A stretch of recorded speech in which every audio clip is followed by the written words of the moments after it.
Hey everyone, welcome back. This is Anime Octopus. If you're into deep lore, alternate timelines, and darker twists on your favorite characters, you're in the right place. Today, we're diving into a fanfic concept that reimagines everything you thought you knew. Our topic, the Dark Naruko arc. A story where destiny takes a different turn, where light fades, and a new path emerges from the shadows. Before we begin, a quick disclaimer. The content on this channel is created for entertainment and discussion purposes only. I do not own any anime footage used. All rights belong to their respective creators and copyright holders. Now, let's get started. Naruko blinked and looked up from the scroll, her bright blue eyes shining with curiosity. She sat in the quiet forest clearing, her golden hair catching the soft glow of the moonlight. Around her were dozens of her shadow clones, all chatting, laughing, and practicing together. She felt proud, really proud. Even though the morning hadn't gone as she hoped, the day had turned into something special. She had learned a new technique all on her own, and it felt amazing. Naruko glanced back down at the scroll, her brow furrowing slightly as she reread the section about Kushios, Edo Tensei. It sounded powerful, but also very complicated, and not very kind. The idea of using someone else as part of the technique didn't sit right with her. She shook her head firmly. Nope. Not for me, she said aloud, crossing her arms. I'm gonna be a great ninja who helps people, not one who makes them uncomfortable or sad. One of her clones nodded enthusiastically. Yeah. Let's find something cooler, and nicer. Naruko grinned. Exactly. She rolled the scroll back a little and scanned for something else, her finger tracing along the lines of writing. There were so many techniques, each more interesting than the last. Some were tricky, filled with words she didn't quite understand yet, but that didn't stop her. I'll learn them all someday, she whispered to herself. Believe it. Just then, a voice called out from behind her. Oi, kid. Naruko turned quickly, her clones disappearing in little puffs of smoke as she stood up. Stepping out from behind a tree was Mizuki-sensei, smiling as he approached. Sensei. Naruko beamed, holding up the scroll. I did it. I learned a super cool jutsu. Mizuki raised an eyebrow. Oh? That's impressive. Which one? Naruko puffed out her chest proudly. The shadow clone technique. And I can make a whole bunch of them. To demonstrate, she clapped her hands together and called out, Shadow Clone Jutsu. In an instant, the clearing filled again with cheerful copies of Naruko, all waving and laughing. Mizuki looked surprised, but Naruko didn't notice. She was too busy enjoying the moment. I'm gonna keep getting stronger, she said happily. And one day, I'll be someone everyone can count on. Her clones cheered in agreement. The forest felt warmer somehow, filled with her determination and joy. Even though she still had a long way to go, Naruko knew one thing for certain. She would find her own path, one filled with kindness, courage, and lots of hard work. And that made her smile brighter than ever.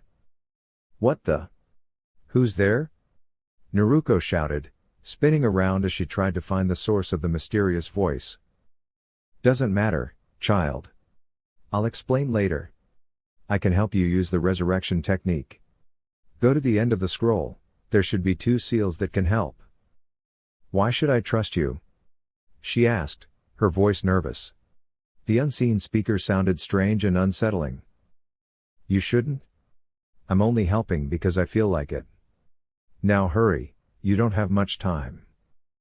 Naruko looked back at the scroll. She didn't trust the voice, not one bit. But her curiosity sparkled brighter than her fear. Slowly, she unrolled the scroll further until she reached a wooden section at its center. There, 2 identical symbols were drawn, each marked with the kanji for seal. She stepped back and frowned at them. How am I supposed to use these? Place a little blood on each seal and channel your chakra into them. It should work. Still unsure, Naruko carefully pricked her thumb. She winced slightly, then gently smeared a tiny bit of blood onto each seal. Taking a deep breath, she focused and guided her chakra into the markings. With a soft puff, 2 small vials appeared, each filled with a deep red liquid. Naruko blinked in surprise and picked them up. Whose blood is this? I don't know, the voice admitted, sounding oddly embarrassed. I only knew it was there. Naruko tilted her head, thinking. So? All that's missing is a sacrifice. Suddenly, her eyes brightened. Wait, I've got an idea. What are you thinking?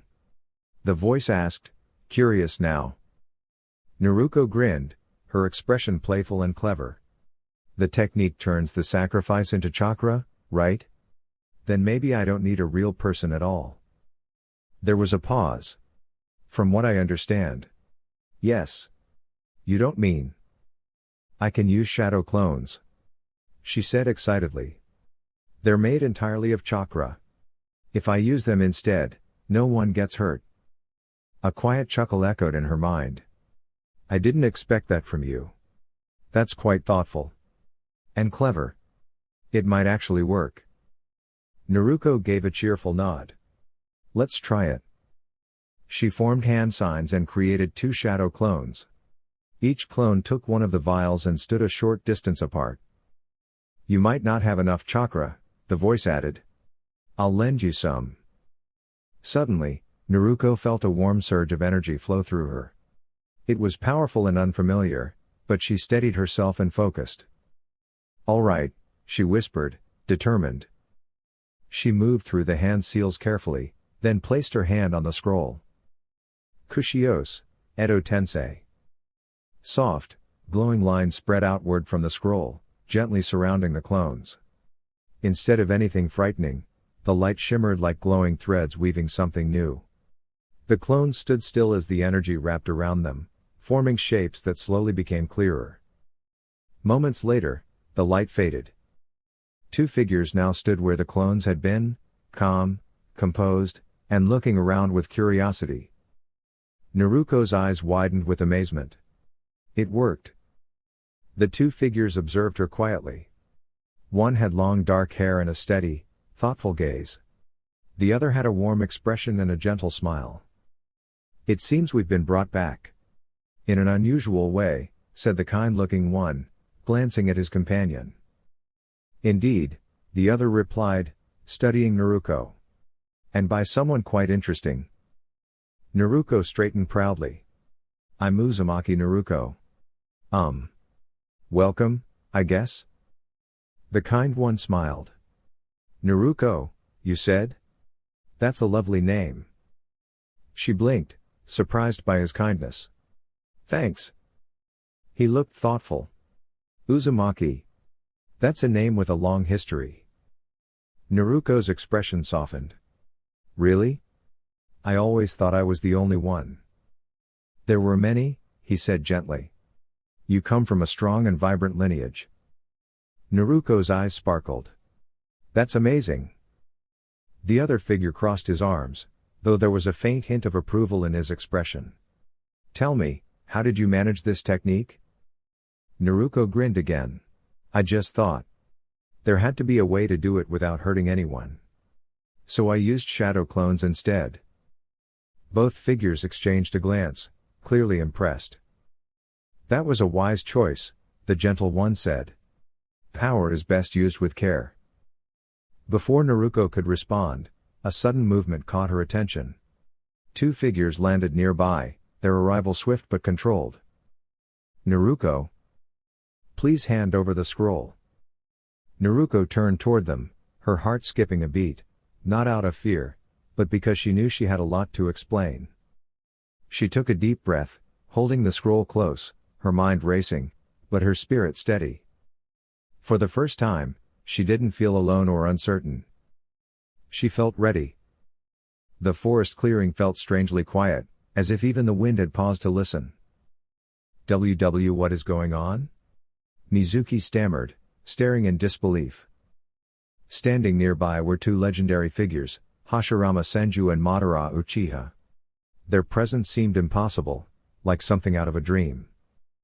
Iruka blinked several times, trying to make sense of it all. Lord first. Madara. How are you here?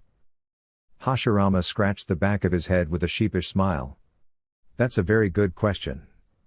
I'm not entirely sure myself. But here we are. Madara folded his arms, calm and observant. It seems the young ninja has done something remarkable, he said, glancing toward Naruko Uzumaki.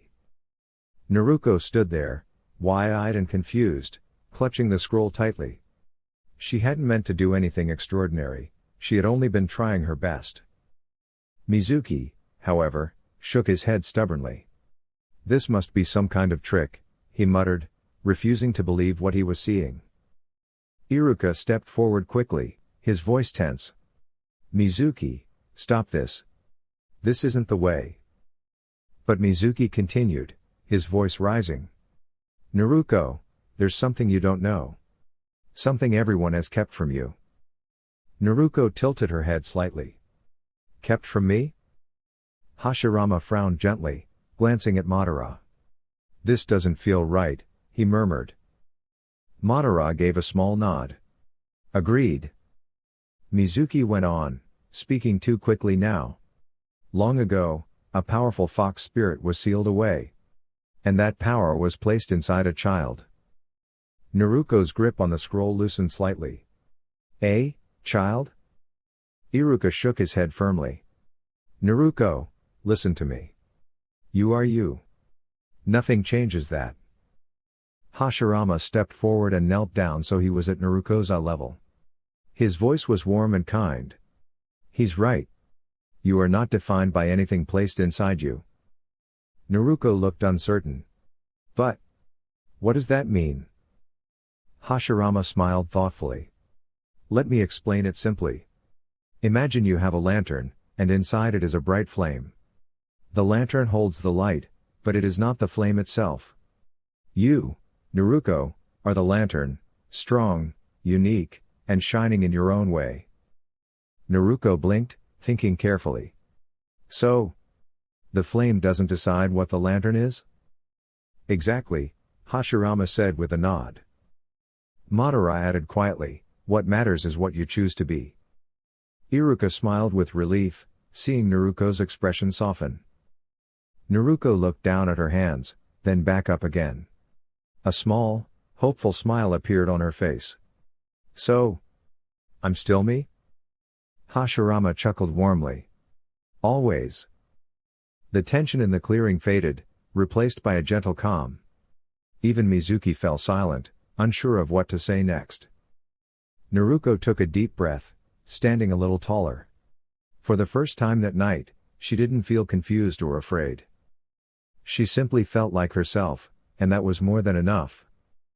Hashirama Senju grinned warmly and gently ruffled Naruto Uzumaki's spiky hair.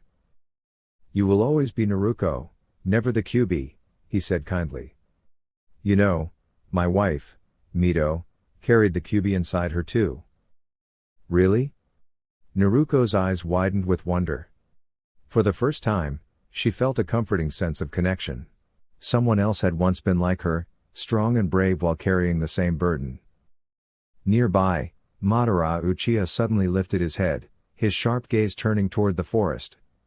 There's a group of powerful shinobi approaching, he said calmly. A Hokage. And Anbu.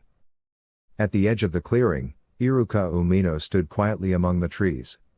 He watched Naruko with a mix of pride and hesitation, unsure whether to step forward or simply observe his student's growth. Moments later, a soft whirlwind of leaves filled the air, and 9 figures appeared in the clearing. At their center stood the Hokage, easily recognized by his red and white robes, accompanied by 2 teams of Anbu. Hiruzen and Sarutobi stared in amazement at the familiar faces before him. Sensei? He said softly, almost unable to believe his eyes. Hashirama's face lit up even more. Saru. It's good to see you again. You've grown so much. Madara gave a quiet scoff, folding his arms, though there was a hint of amusement in his expression. Hashirama stepped forward and gave Hiruzen a cheerful, if slightly overwhelming, hug. Hiruzen chuckled as he steadied himself afterward. How are you here, Hashirama-sensei? Hiruzen asked, still astonished. Hashirama smiled and placed a reassuring hand on Naruko's shoulder. Naruko here managed something truly remarkable, he explained proudly. With her determination and creativity, she brought us back using her techniques. Isn't that amazing? The Anbu exchanged glances, clearly impressed, while Hiruzen looked thoughtfully at Naruko. She shifted a little under the attention but stood tall, encouraged by Hashirama's confidence in her. Very interesting indeed, Hiruzen said gently. Naruko, you've shown great ability. He then turned to the others. Let's gather everything and return to the office. We can talk more there. The group nodded, moving calmly and efficiently. Soon, one by one, they disappeared in soft swirls of leaves, leaving the clearing quiet once more. Naruko lingered for just a moment, taking a deep breath. She felt something new growing inside her, not doubt, but quiet confidence. With a small smile, she followed the others, ready for whatever came next. Dear YouTube family, that's all for now. If you enjoyed the video, don't forget to like, share, and subscribe to the channel for more content. Thank you for your support. Regards, Anime Octopus.